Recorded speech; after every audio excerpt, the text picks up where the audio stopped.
I'll take the 20 million, I said quietly, forcing the words past the tight knot in my throat. Once the money is transferred, I'll remove myself from Dorian's life completely. You have 5 days. My tone was calm, but my fingers were shaking so badly I had to grip the phone with both hands. A sharp, victorious laugh burst through the speaker. Vivian sounded pleased, almost celebratory. So you finally understood your position, she replied.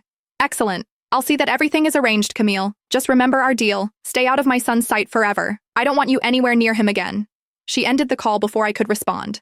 For a long moment, I didn't move. The sudden silence felt deafening, as if the world had been sucked out of the room. My phone slipped from my grasp and landed softly on the sofa. My eyes stung, but nothing fell. No tears, only the dull, hollow weight of giving up. If this had happened months ago, if I were still the woman I used to be, I would have fought back. I would have screamed, demanded answers, clung to Dorian with everything I had.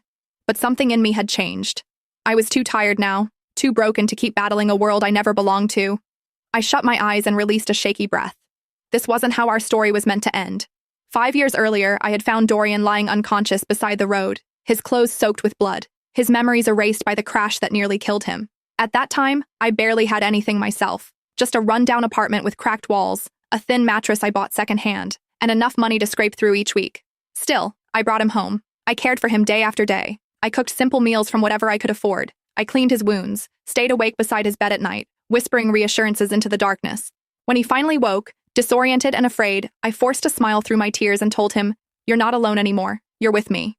He couldn't remember his family, his past, or even his own name. But somehow, he remembered me. In that tiny apartment, in that fragile little bubble we created, we fell in love. It wasn't grand or glamorous. It was raw, imperfect, real. He worked tirelessly, taking every odd job he could find, saving each dollar. At night, he'd hold my hand and murmur, "One day, Camille, I'll make sure you never have to struggle again. I'll give you everything." And eventually, he did. Because the truth came crashing back into our lives.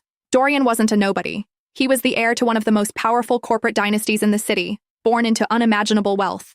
When his memories returned, he took me with him into that glittering world of privilege and influence. I thought it was the beginning of our happily ever after.